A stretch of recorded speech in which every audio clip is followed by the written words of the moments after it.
Seminole Nation, Florida State fans, will this be the one? Will this be the game? Will this be the night? Will that be the moment? Blocked extra point. Will that be it? When you look back a year from now, 5 years from now, 10 years from now, 20 years around, that turned the program around. Will that be the moment? Even if it's not the moment, it was a heck of a night of college football and a heck of a night for Florida State. It should not have been a heck of a night. It should have been a solid win against a talented roster, talented team. But it turned into a crazy night and a crazy game and a crazy fourth quarter. Not really a crazy game, just a crazy final 7 or 8 minutes. Wow. Congratulations to Mike Norvell and the entire Florida State football team. They were the better team tonight. It should not have been that close. They were the better team. They outplayed LSU most of the game. But we will dissect what happened to make it that close.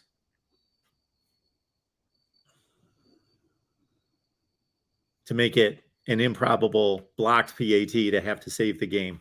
Otherwise, we were staring at overtime. All right, let's get to your comments and questions here at the Voice of College Football, Florida State. We're hoping that Logan Robinson, Noel Game Day, will be dropping by to break down the game for us as well. He's at the game. He's got post-game to deal with. Let me make sure of some other things we need to make sure.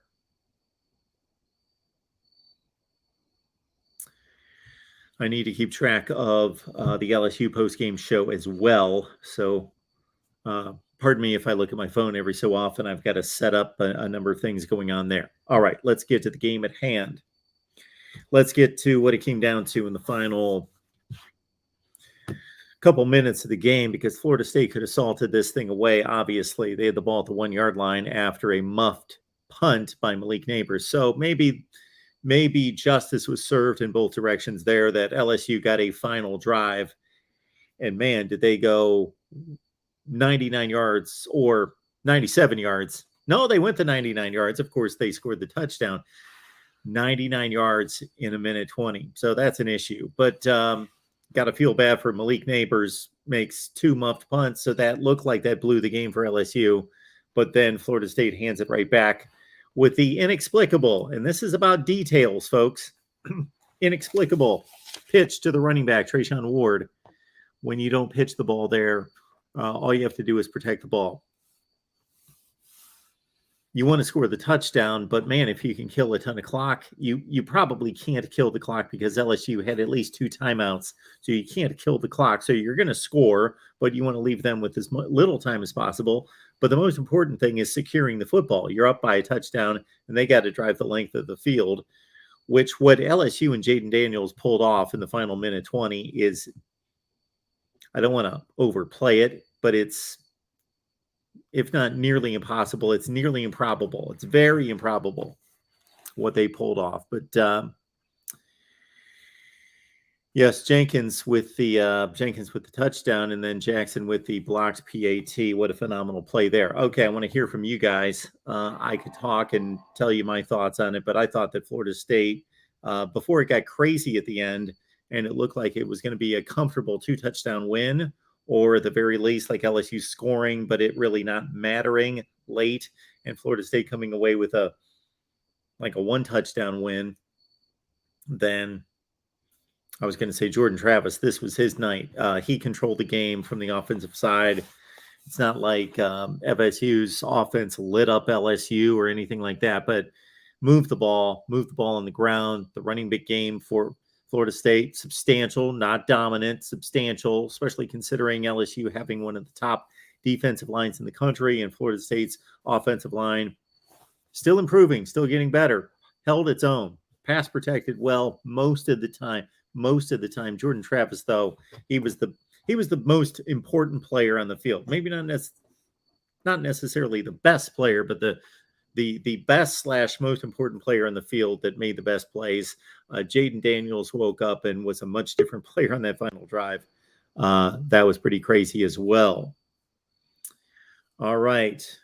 But we appreciate you all being here on Florida State Postgame here at the Voice of College Football. All right, let's get to your comments because there's a lot to dissect here and most of it's good. And of course, the important thing is that it ended well. It ended well. So yeah, Drew, what was that? College football not disappointing in week 1. Tougher Billy Paul, Clemson, Florida State, of course, later this season. Clemson goes at it against Georgia Tech, hoping to have a more dominant performance than they did against the Yellow Jackets last year. Clemson, Georgia Tech culminates the weekend. Yes, nice win for the Noles, the Rod Favre. Again, Florida State played the better ball game. If LSU would have won this game, it would have been a stolen win. Still counts, but stolen win. Florida State, the better team.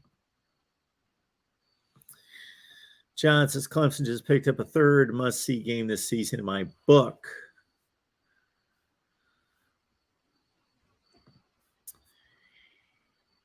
Danny, Mike Norvell coached a really brilliant game from an offensive standpoint.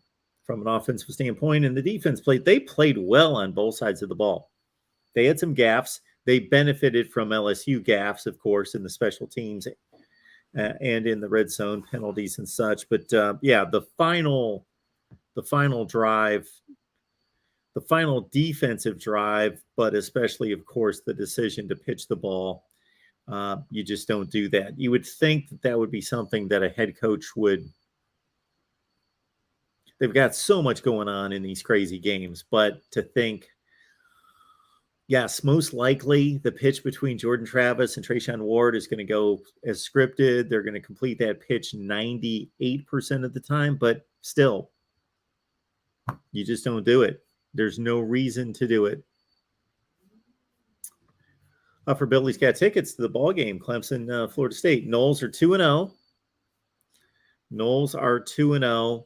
3 to 4 point underdog in this game, basically playing a road game, even though it was stated many times on television by Joe Tessitore that FSU fans showed up big. And you could tell from the crowd noise, it was probably 50-50 or as close to it as possible.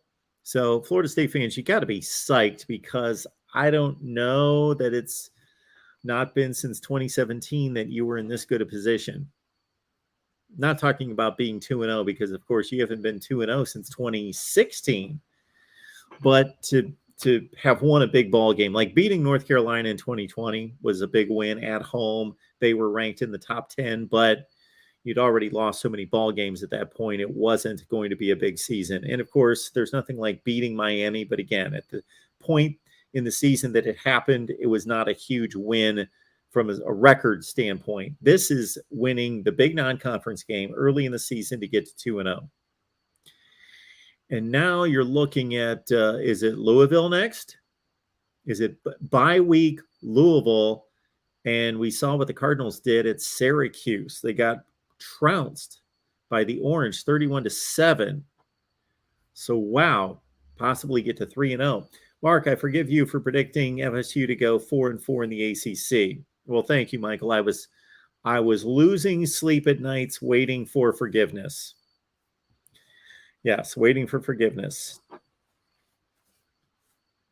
Who was there to forgive me last year for predicting Florida State to go 5-7?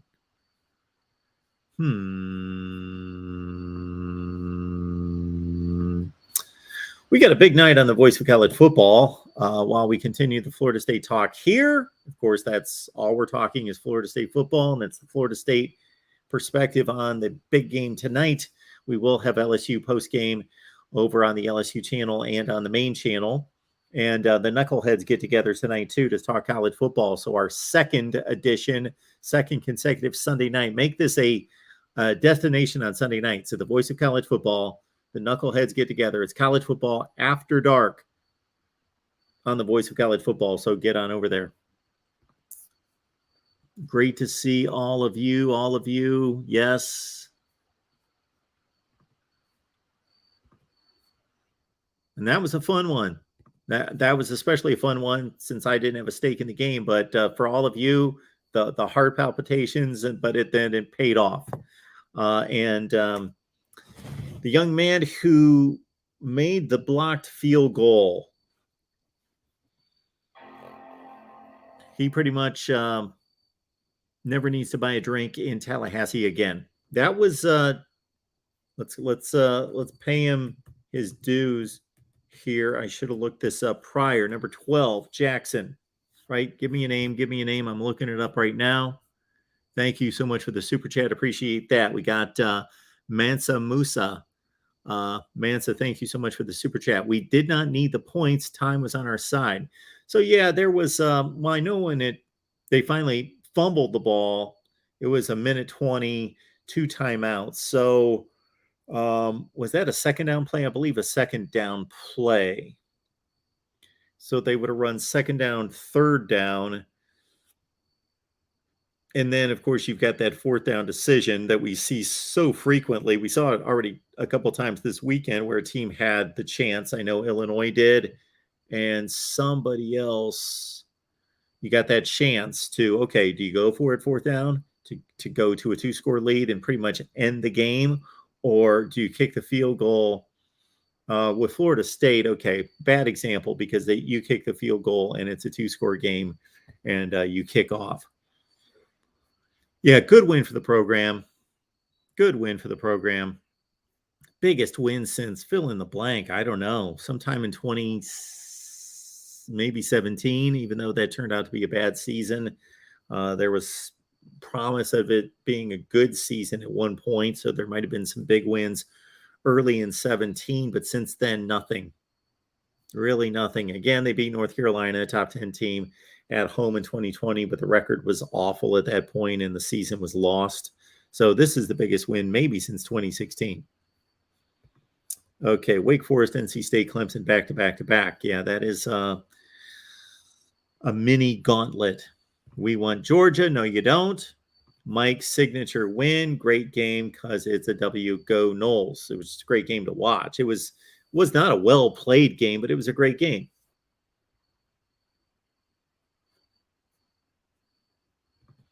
Finally, a good win for the ACC, which had a bit of a rough weekend. Bit of a rough weekend for the ACC when NC State should have lost. Virginia Tech did lose. Somebody else in there looked bad in the ACC. Well, Pitt did win against a decent West Virginia team.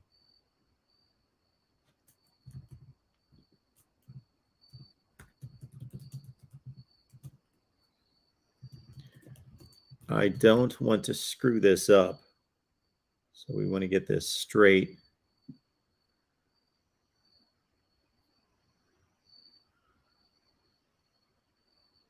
Yes. So the field goal block was Jarrett Jackson, correct?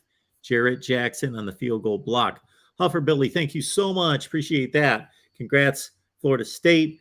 Let's get things back to normal and screw the SEC. Huffer Billy, Paul, appreciate that.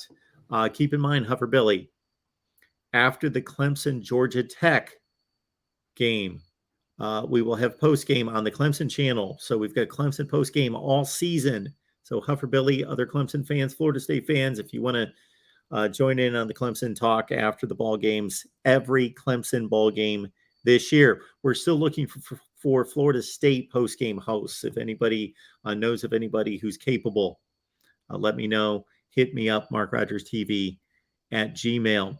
Yes, special teams were huge. Of course, 2 blocked kicks, the 2 muffed punts. So LSU 2 muffed punts, Florida State with the 2 blocked kicks, and Jarrett Jackson, 6'6", 300 pounds, defensive tackle.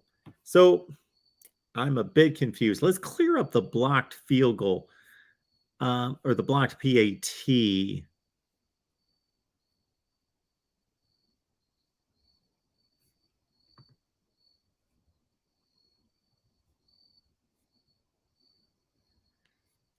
Because initially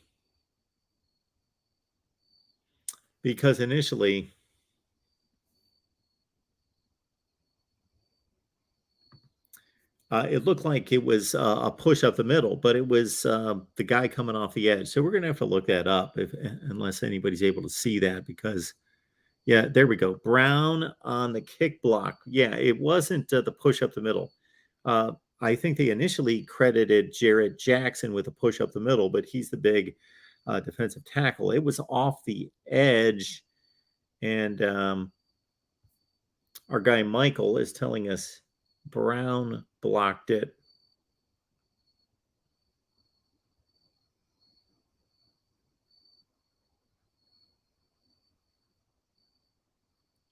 So that had to have been, oh, Shaheem Brown. Yes.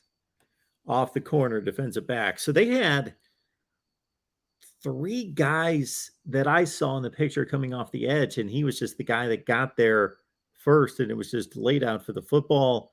Redshirt freshman Shaheem Brown, again, should not have to pay for a drink in Tallahassee for the rest of his life. Just phenomenal. Again, Huffer Billy, thank you so much for the super chat contribution. Overtime, I know that the thought process is that the team that comes back in crazy fashion and takes the game to overtime has a momentum / psychological advantage because the team that blew it isn't going to be able to get off the deck, and then the other team's so high and they've got Mo on their side. I don't see that play out. Somebody would have to prove that to me. They would have to show me statistics, and of course, nobody's keeping stats on that. So I get your thought that you were scared for overtime, honestly, but who knows? You don't need to think about it now. Jared Verse with, I was going to say his debut. Of course, they beat Duquesne last week, and he had a sack in that game. But of course, he had a sack on the final drive, which even though it didn't stop LSU from scoring, it should have. That should have been a bigger play than it was because at that point, you're killing clock. You killed it down, time, all of it, yardage. The sack of Jaden Daniels should have been bigger than it was. I thought that was maybe the death of LSU in that final drive when they got the sack from Jared Verse. But Jared Verse also had another big sack that stopped a drive earlier in the game. Absolutely, 850 Matthew. Special teams. Can't underestimate the importance of special teams. In terms of the final play before the touchdown, the play that Mason Taylor, the tight end for LSU, getting to the sideline, of course, he was down, so they eventually got it right. But the play on the field, the call on the field was wrong. And that really put Florida State, that really screwed Florida State because if they mark him down, it's a first down. The clock stops until they move the chains, set the ball, and it would have been a hectic situation for LSU. They most likely would have been able to snap it. But how many times have we seen a team that was in that situation not get everybody set and ready to snap the football? So that really gave LSU really to their advantage, that they missed the call on the field, got it right on replay. That gave LSU the untimed down. They gathered themselves, set the offense, run the play, and throw the touchdown pass. But it doesn't matter now. Adam Fuller did let LSU drive 99 yards, and I was thinking, boy, if they lose this game after fumbling inside the 3-yard line and then letting LSU, even after the fumble, I thought, okay, that's a colossal mistake. But shoot, LSU does not have a prolific offense. Sure, they've got talent at wide receiver. They have no running game. The running game was non-existent. John Emery suspended. The running game is Jaden Daniels, but not a great passing quarterback. 99 yards in a minute 20 just is a tough thing to do. And as they were working their way down the field, I thought, my goodness, this is going to make Jacksonville State look like nothing, even though it is LSU.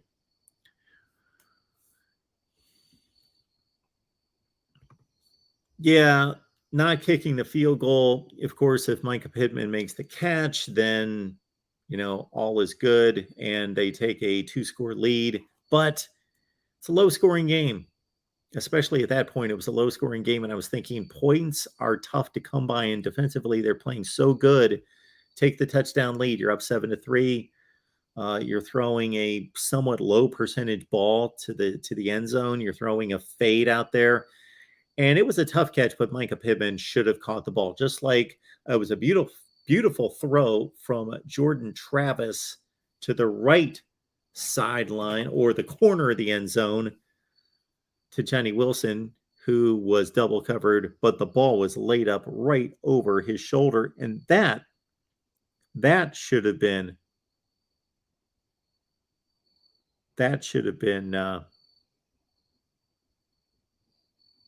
caught. That should have been caught.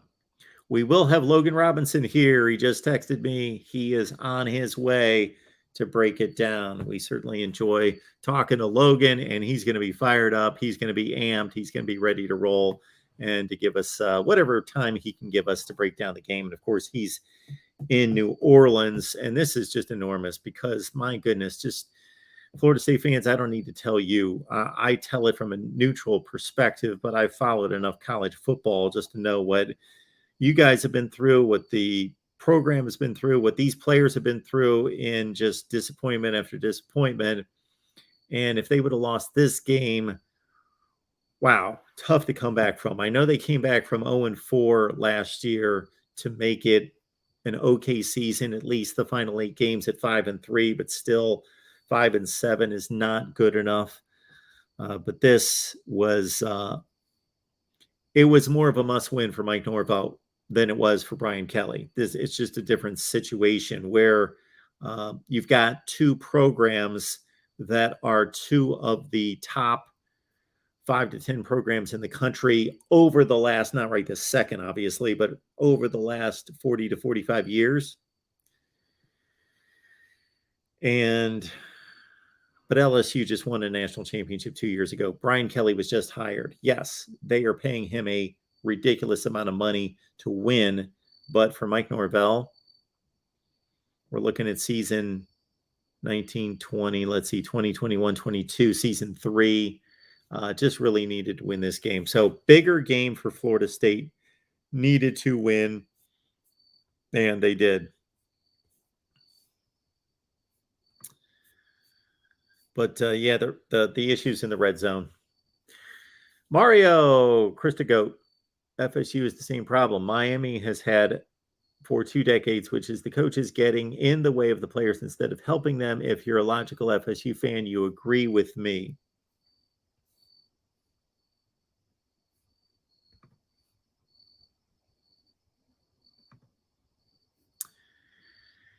Yeah, Ricardo, it's impossible to measure LSU's losses. Ali Gay and, of course, Mason Smith. Mason Smith's a stud, but he's more of a projected stud. Great talent. Hasn't proven too much at the collegiate level. Well, he's a incoming guy.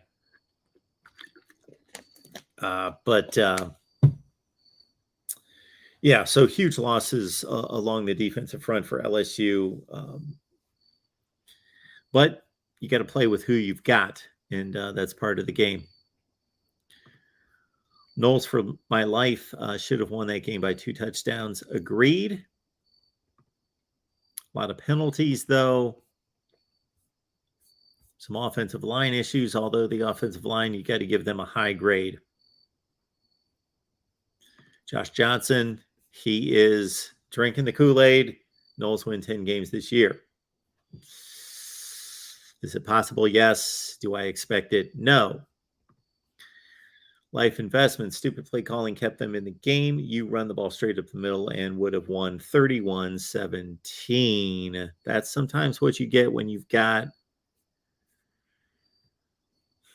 really smart play callers, really offensive gurus. And Mike Norvell, anybody who knows college football and has followed it knows that Mike Norvell is a tremendous offensive mind. But sometimes you outsmart yourself. Sometimes you're too exotic. Sometimes you know that instead of the meat and potatoes, that's all that's needed at that point. And yeah, a little too exotic down near the goal line. The game was in hand, and it's all about running clock and then scoring the touchdown, and the game's over.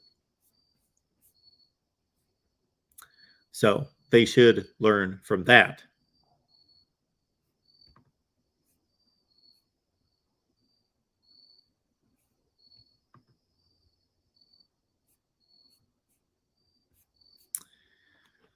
All right, folks, we appreciate you being here at the Voice of College Football, Florida State. I mentioned this earlier. We are looking for Florida State post-game hosts. We lost our 2 hosts like 2 days before the season, 1 day before the season started. So I had guarantees from a couple of guys, and they bailed the day before the Duquesne game. So I'm filling in tonight, but we need post-game hosts for Florida State football. We want to deliver post-game like we did last year, every game. So please let me know who's out there, who's capable, whether that's yourself or there's somebody you know or know of. Again, hit me up at MarkRogersTV at Gmail. MarkRogersTV at Gmail, Florida State football post-game hosts.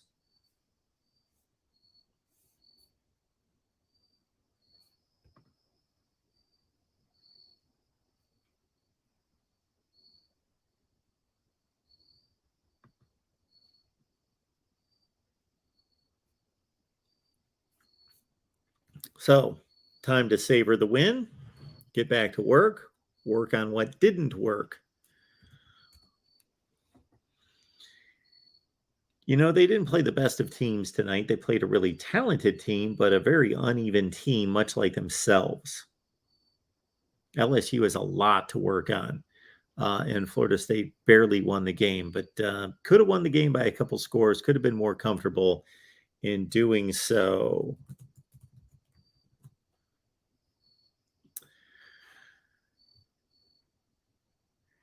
If you guys care to jump on here and share your thoughts on Florida State football, we can do it. Keep in mind when Logan is available, when he jumps on the line, I'm going to get him in here because I don't know how much time he has. So again, off on Saturday, then go to Louisville, who did not look good against Syracuse, losing 31-7. But of course, it's one game. It's overreaction, of course, is typical after the one game. But Louisville, Boston College lost to Rutgers. I was a bit surprised by that. Wake Forest without Sam Hartman, at least at this point. At NC State, Clemson. Boy, the next 3 are generally, don't hold me to this, to a T, 50-50 propositions. Louisville, Boston College, Wake Forest. They're all in the 50, 55, 45 range. So who knows? Maybe they take on NC State and go to Raleigh at 5-0.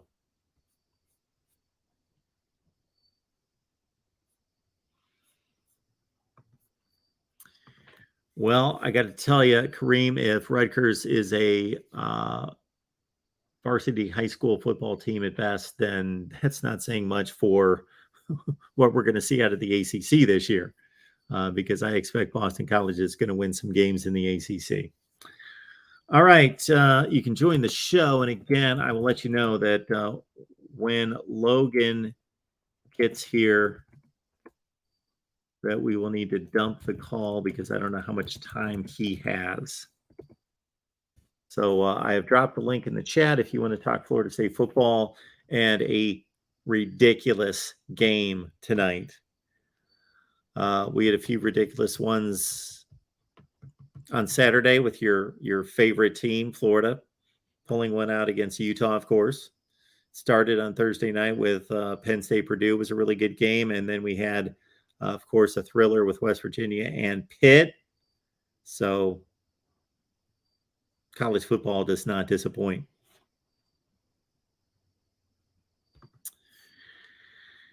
So being told here, Florida State Clemson and 6-0 confirmed by Mark.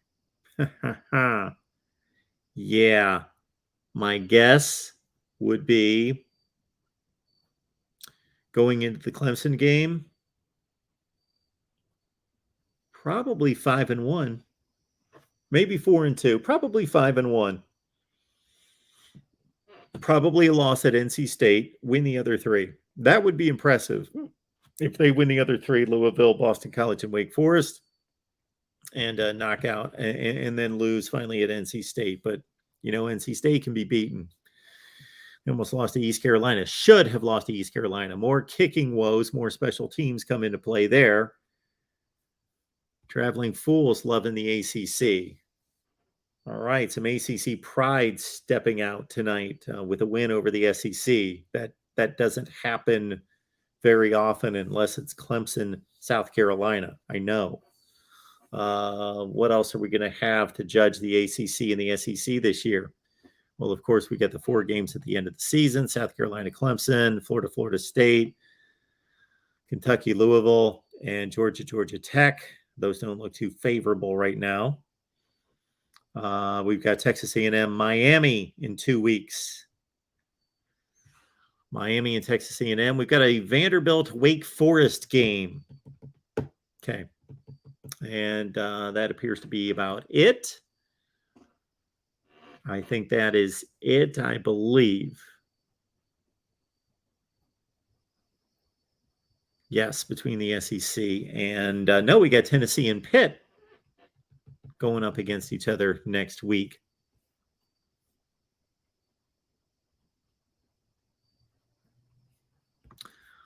Pelt Thorines. Did Mark just say lose at NC State after that? Should have effing lost AFT ECU. Yes. Yeah. I'm still looking at NC State on the road as a loss. Yes, I am. Yep, that's what I said. That doesn't mean they will. That doesn't mean they can't win. It just means they probably won't. J.K. Marshall says Notre Dame will fall to its ACC opponents this year. Well, maybe Clemson. Notre Dame has wiped out the ACC in recent years. My goodness, Notre Dame has killed everybody except Clemson. They've got some ridiculous record against the ACC the last 3 or 4 years. It's like 15-1, something like that. Ron, thank you for encouraging everyone to hit the like button. It's easy. Just hit the like button. It helps us build the channel. YouTube likes it. Yeah, Vandy still got a football program. Vandy's got the same record as Florida State. All right, Andrew, honestly, this LSU team could beat anyone else on the schedule besides Clemson and maybe Florida, so the standards should not change on the level of competition from this game. Keep foot on the gas and get better. Absolutely. Absolutely. DBU past and present all-time FSU 8-2 record against LSU. In fact, really? Okay. I was not aware of that. I cannot remember those two teams playing in forever. Let's check this out. Florida State, LSU all-time. Got to make sure our LSU channel has its show. Okay. Stand by just a second, folks. Got to get a code to somebody to get our LSU postgame fired up.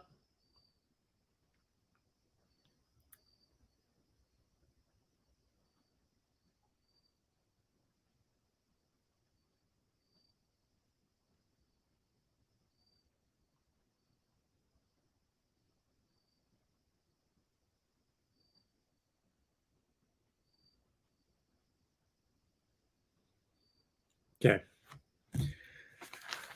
My apologies on that one. Florida State, LSU, I'm curious as to the last time they played. So I don't remember. Can't think of a game coming to mind. We now have an 8-2 series. They played back in 1991. Florida State won 27-16. That was a long time ago, 91. You would think Florida State and LSU would get together more often than that. More chats than likes. Ricardo, absolutely. Please like the video.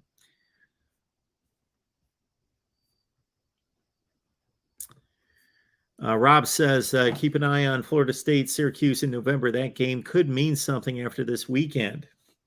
I think that might be a bit of a stretch, but Rob, who knows? Yeah.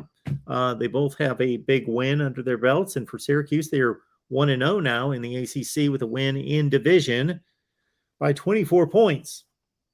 A game that a lot of people were surprised about. I was surprised about the margin of the game, but I'm watching College Game Day, and I think the guest picker, who I didn't know who it was, clearly didn't know anything about college football, was some kind of country music singer or somebody.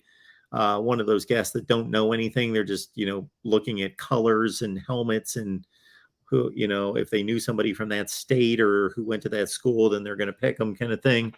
And they picked Syracuse, and everybody in the panel was kind of like, you're crazy. That's a loss. I was like, hang on just a second. Syracuse at the Dome took Florida State down to the wire at Doak Campbell last year, of course, and only lost to Clemson by a field goal, took Wake to overtime, and now Syracuse gets a win by 3 touchdowns.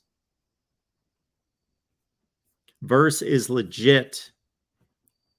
Tremendous debut. And again, I know the debut was against Duquesne, but big time, big boy football debut, national stage, LSU facing a legit offensive line, although an offensive line in flux, starting a freshman left tackle, Campbell, who Verse took advantage of a few times, but still a tremendous talent. As Andrew tells us right there, elite speed, crazy how much hidden talent is out there. Kudos for Norvell and company in finding him.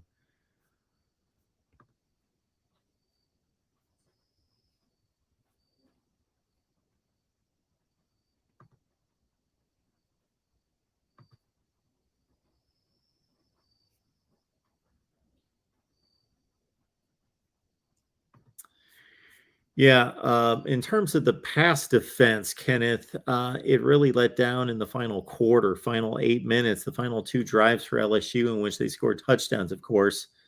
But, before that, I thought that the secondary played well against an LSU wide receiver core that's much heralded. Hasn't done much outside of Keyshawn Booty, but the other receivers, you can see Brian Thomas, you can see his talent in particular. And then the Jeray Jenkins, I heard a lot about him. And he makes what we thought was going to be the game-winning touchdown or the game-tying touchdown catch.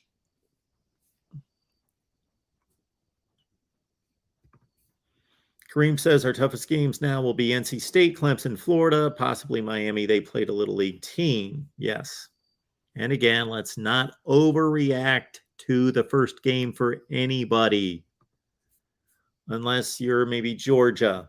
If you're on that tier, then you can say, okay, Georgia destroyed Oregon. They're that good. They are that good. We know it.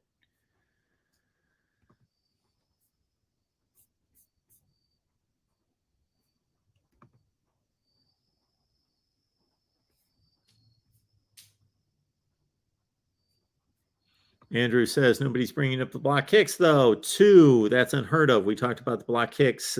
They obviously were huge. I can't remember the score. I think it was 7-3 Florida State with a first blocked field goal. Obviously, in a game that's going to be low scoring, there had to be a flurry of offensive plays and scoring to get it into the low 20s. Very low scoring game for much of the game. And that's one of the reasons why I thought Florida State and Mike Norvell should have kicked the field goal to make it 10-3 instead of going for it on 4th and 3 and throwing the fade to Micah Pittman because special teams were on their side and also points were at a premium at that point. But yeah, 2 block kicks. That is almost unheard of in this day and age. So tremendous job by Florida State. And of course, it saved the game. It saved the game. Oh, man, Green did a great job, didn't he? In coverage and coming up and hitting Jaden Daniels and supporting the run defense. Yes, Green was Mr. Energy, Mr. Explosion on the field. He was tremendous.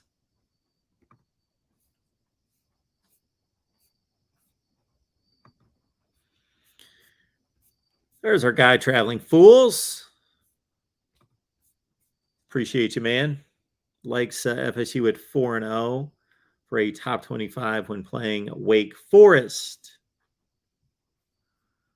Again, folks, I've left the link in the chat if you want to join me for some conversation on the ball game tonight. Otherwise, we do have Logan Robinson headed our way to break it down. Hopefully, all of you guys realize that we do a Wednesday Florida State live show every Wednesday at 6 p.m. Eastern time. So get here.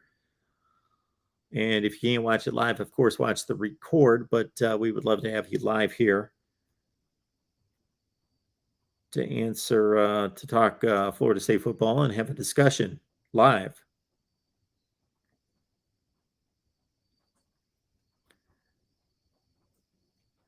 All right, got to try another code here.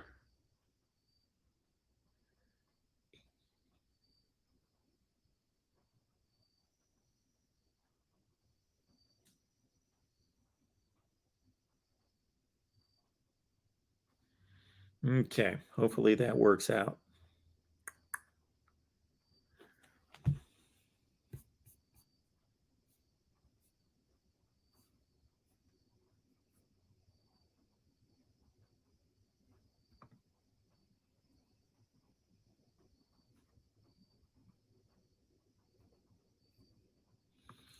Sam Hartman is not necessarily out for the season. Most likely he's going to come back.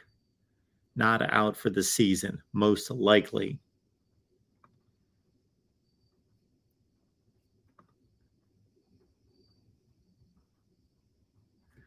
Ricardo says that LSU rushed the PAT. Of course, they had no reason to do that. I don't know. I didn't really notice that.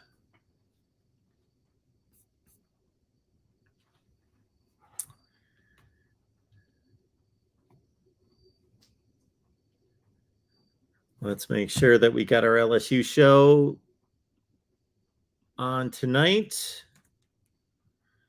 So if you want the LSU side of things, and I'm guessing most of you are like booing right now, but I get it. But on the main channel and the LSU channel, we will have our LSU side post game. So I just have to make sure that that's up and running and everybody's taken care of there. I left the link in the chat if you want to call us directly, but otherwise,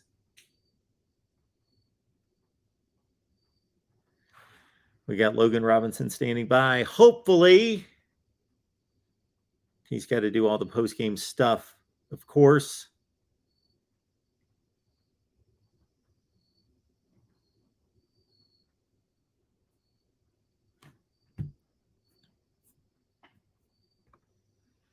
Yes, dark horse. Florida State's a work in progress, but it's nice to be a work in progress at 2-0 rather than 0-2 with guys hanging their heads and thinking, is this ever going to happen? Facts. We going bowling again this year. Again, first time since 2018. 2018. That seems like forever ago. Well, it looks like it. It looks like it. Andrew didn't like the short yardage red zone plays. They concerned me tonight. Well, Jordan Travis made two beautiful throws, one to the back shoulder on the left side to Micah Pittman. He turned for the ball and it went off his hands, and it was tough coverage. It was a tough catch, tight coverage, but should have made the catch. The other one for Johnny Wilson, bam, right there, right over the top, beautiful throw. So those two particular plays, those are low percentage plays, but if you got that kind of size on the outside, especially with Wilson, even with two guys on him, they got to work on bringing the ball down. I thought the wide receivers, other than that, played pretty well. Of course, Pokey Wilson It was a beautifully designed play that led to the first touchdown. Of course, they ran the flea flicker with the reverse going on as window dressing to pull in the secondary and over the top to Pokey Wilson. So that was a well-designed play. I thought the offense, it's an interesting mix of utilizing those running backs. Jordan Travis obviously being the focal point of the offense, running around, doing his thing, but he's turned into a much better passer. And it's also Mike Norvell drawing up plays because that's what he does best. Yes. JT carried the offense, much like Jaden Daniels carried the LSU offense, even more so than Jordan Travis had to because he had no running back support. Their best running back's out for 3 games due to suspension, John Emery. If the teams we play continue, then we would be playing 4 ranked teams, and if Florida gets ranked, then that's 5. So we have a pretty something road to go down, pretty rough road. Yeah, and obviously we saw what Florida's capable of.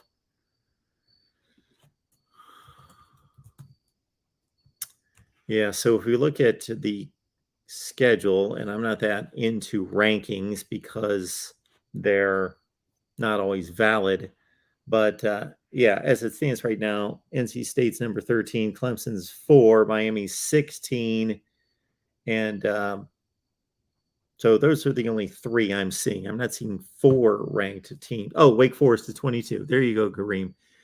Wake Forest at 22. That's the one ranking that I would expect is in jeopardy there. And then, of course, you have Florida. Florida's one of the 25 best teams in the country, whether they're ranked or not.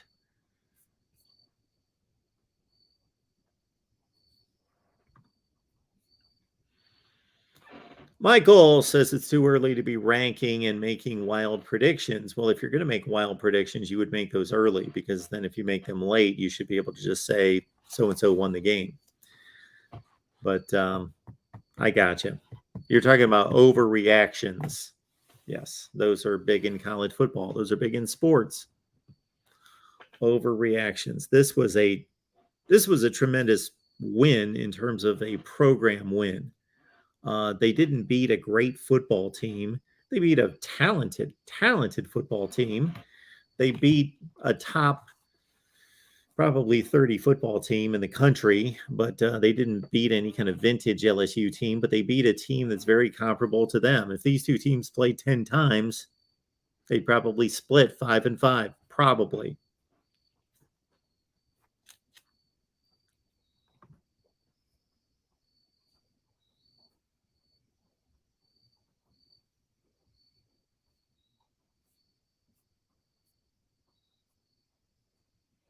So hopefully, Logan is on his way. And I've left the link in the chat. I'll drop it back in the chat if you want to jump on here and talk Florida State football after a huge game.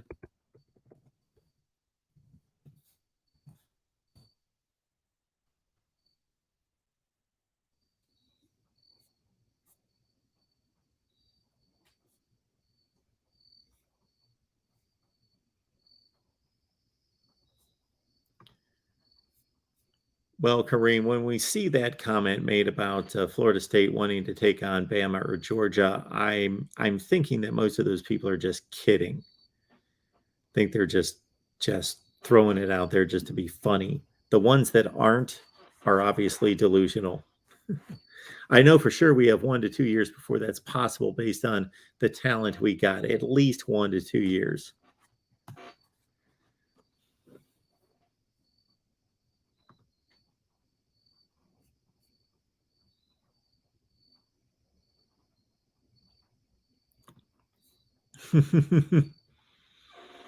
Tastes like good. I gave a good Marshawn Lynch laugh after that pitch play. Yes. Shades of the Super Bowl there, although that was a bit different. But yes. Overthinking it inside the 3-yard line when you're just about to ice the game.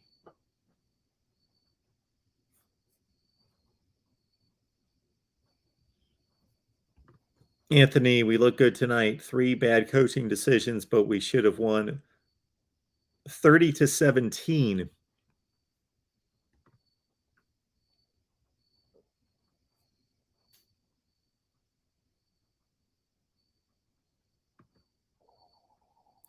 Well, yeah, LSU played Alabama really strong last year. They shut down Bama's rushing game to the lowest output in the Nick Saban era. That was a really close game.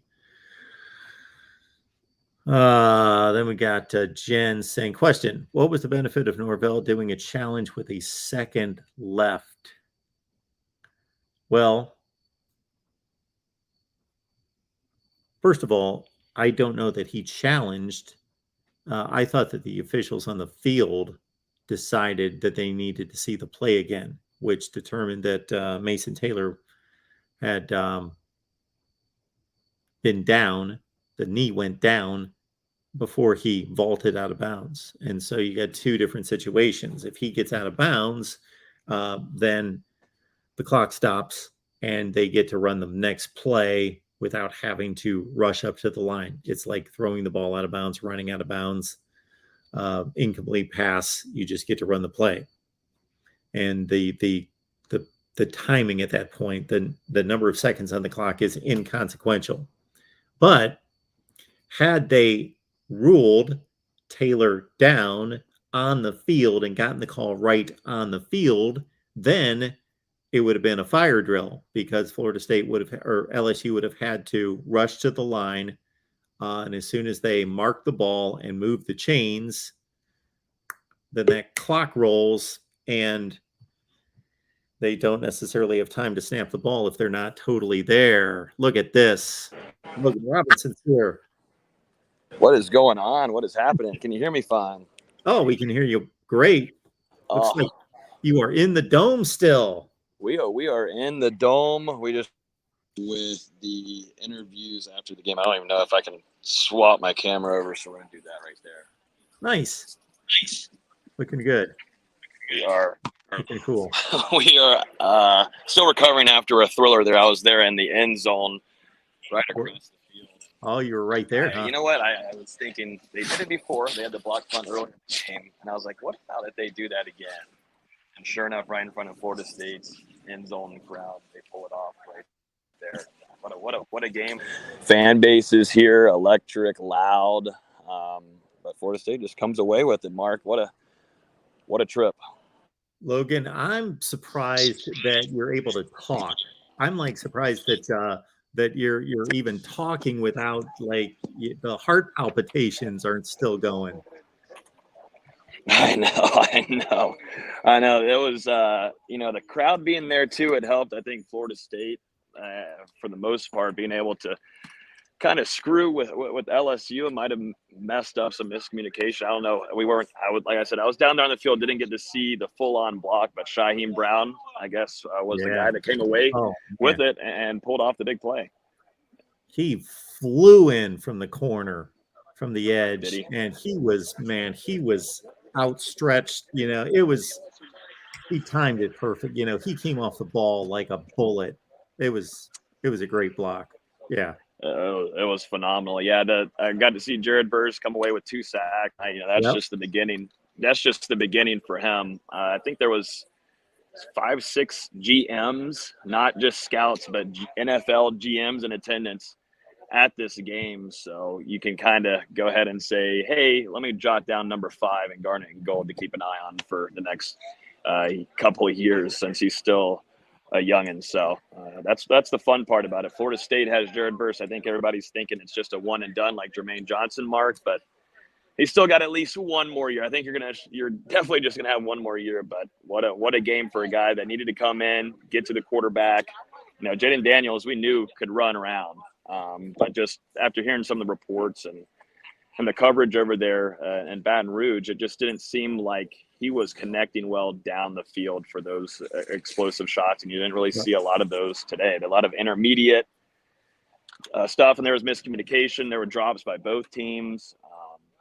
just a wild roller coaster that seemed like it wouldn't end at all in the fourth quarter. It was just not going to end. Yeah, well, I got to tell you, obviously the game went down to the last play. It could have been won by either team, but if LSU would have won that game, they would have really stolen that game. Yeah. It was close, and these two teams are comparable. But Florida State, they played a better game. They were the better team tonight. Yeah, I felt after Florida State was you saw them starting to manage the clock, and they did that last weekend. It's Duquesne, so yada yada yada, but still, they were running out that clock, and they were able to find Shashawn Ward. That was their running back tonight. We knew that it wasn't going to be a whole trio 100 plus like we saw last weekend. Someone had to be the guy, and it ended up being Shashawn Ward. That was big from him. We got to see Cam McDonald too. There was actually tight end play. Actually tight end play tonight, Mark, that we got to see. So well, I think the size of the receivers, when you look at Johnny Wilson, obviously, Pokey made some tremendous plays. They had the one flea flicker reverse, kind of the window dressing with the reverse and the flea flicker for the first touchdown. That was a great call. That totally duped the LSU secondary. Yeah, that was wild. So we've seen that in practices throughout the fall camp. They practiced that quite a bit.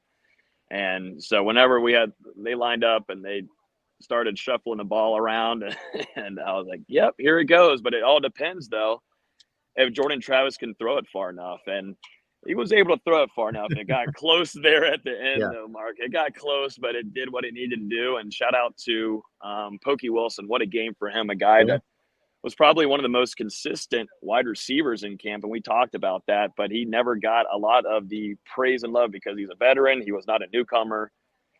He just didn't have all the hoorah kind of stuff because he'd just been in the system already. But you see him come in, and that's what a veteran is supposed to do. I mean, he grabs that touchdown from Jordan Travis, and then later in the corner, a phenomenal one-handed grab that, I mean, I there's so many things I want to go back and watch, but that one is at the top of my list. That was just a big time game from a guy. Like I said, when you have that, there's veteran leadership, Jordan Travis now composed, and you've got these vets. That's just how it's supposed to be. You're supposed to rely on these guys. Logan Robinson, Knoll game day, breaking it down for us. Florida State with the thriller 24-23. We'll obviously go nuts on Wednesday and talk it up, and you need to get on over to Knoll game day, and they will have all sorts of coverage on this. I appreciate Logan being here. Anytime you got to bail, Logan, I'll keep you here as long as I can keep you, but whenever you got to bail, don't worry about it. In terms of the offense, Logan, it's this interesting combination of like a power running game with the three backs. And then Jordan Travis, obviously, he's the focal point, him running around doing his thing. And he seems to have reached a level where he pretty much always knows when he needs to take off with it versus when he's got to stick in the pocket. He's making great decisions. He owns the offense. He's got control of it. He's grown so much. He has, and I was going to mention his composure. You just see him settle in and just felt so relaxed. We didn't see that kind of player out of him, not even last year, really. Just felt like he was the game manager out of every football player on this field. And you felt, if you're an FSU fan, you felt comfortable on your end too. Maybe not so much in this crowd, but back at home that Jordan Travis is there because he can be a threat. If he can throw, he throws, and he answered a lot of people's questions with that. And then if he needs to run, he'll run, but he continued to try to stay looking down the field, and that's what made up for Florida State getting those third down conversions, which, once again, they did that last week. It seems to be a pretty good trend for them to start off the season, getting those third down conversions and getting across the sticks for a first down. So it was nice to see Jordan Travis come in, get the lay of the land, and manage this football field here in New Orleans. Who makes some ridiculous kind of plays, who just seems like a ball of energy that provides a spark for the defense is Renardo Green. Mm-hmm. Yeah, that was a nice hit there. That's probably number 2 on my list of what I need to go back and look at. But he set the tone, and that's exactly what you want as long as you're not going a little overboard. Norvell does not like stupid penalties. But yeah, that was nice. And I had talked very highly of him. I thought he was going to be, your CB1, I guess you could say, your best corner coming into this game. And sure enough, he made some plays here and there. And, that hit right there just kind of just made sure to keep the defense going there. And, we're still waiting on some news for Fabian Lovett. He, on that last drive, went down. Yeah. I saw him limping over here to one of the 30 friggin' minutes that we waited out here for them to get that call right. And he was limping out. We'll see that, because that could be a big time loss for Florida State if Fabian Lovett has a pretty lengthy injury. And I'm trying to think if there's anything more. I know a few guys obviously dinged up, and Coach Norvell said that a few guys will get some rest. They'll have a rest for a couple of days, and then he's expecting this team to continue the energy that they have for practice next week. So be interested to head out to the IPF on Tuesday or Wednesday. We know you got to fly. As you're walking off the field, we'll take one more comment from you here, because, and I know we will talk this up big on Wednesday, but there's that much difference between them walking off the field with this enormous win over an LSU team that's really talented and all that, versus coming off blowing a game that they had a pitch play inside the 2-yard line and they fumble, and then 99 yards by LSU. Like, that could have been a disaster, where they're kind of thinking, here we go again. It's a program that's on the brink of either breaking through and doing big things, or having some more issues like we've seen the last 4 or 5 years. So obviously this win is just, it was that close to being a disaster, but it could be a big breakthrough.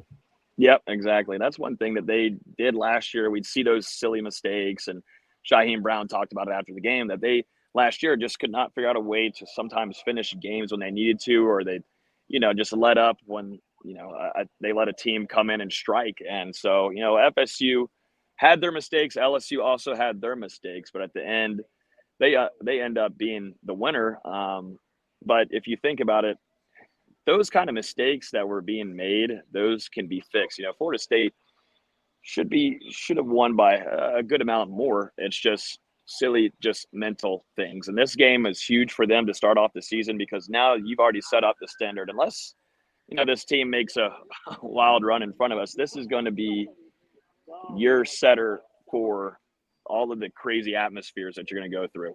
Luckily you'll be at home this year for 2 of your big time games against Clemson and Florida, but you're still going to travel to some other games that are going to be more of a hostile environment than having, 50, 55,000, 60,000 FSU fans in attendance, which were tonight. And shout out to the Florida State fans. I know there might be some in here in the chat, that were here at the game, but if you were, that was some wild energy coming from both fan bases. But Florida State traveling this far and showing up with this big of a crowd was ultra impressive here in New Orleans.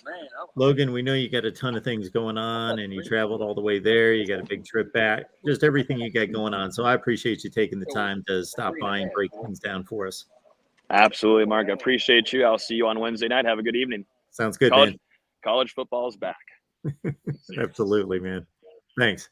See ya. Logan Robinson. Great to hear from him inside the Superdome. FSU pulls it out 24-23. Incredible game. Please hit the like button. We supply Florida State content here at the Voice of College Football every day for you. And again, Wednesday's the big show. Join us every Wednesday at 6 Eastern. I'll get through the comments here. Don't see anything else that you guys need to get to.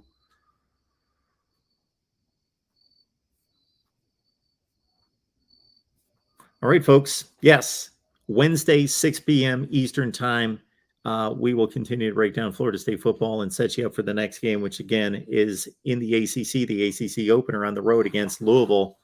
So appreciate you being here, the Voice of College Football. If you want to hear more, go to the main channel. You've got an option of 2 streams there. You've got the College Football After Dark show. That is a ton of fun. Believe me, go to the main channel. It's called College Football After Dark.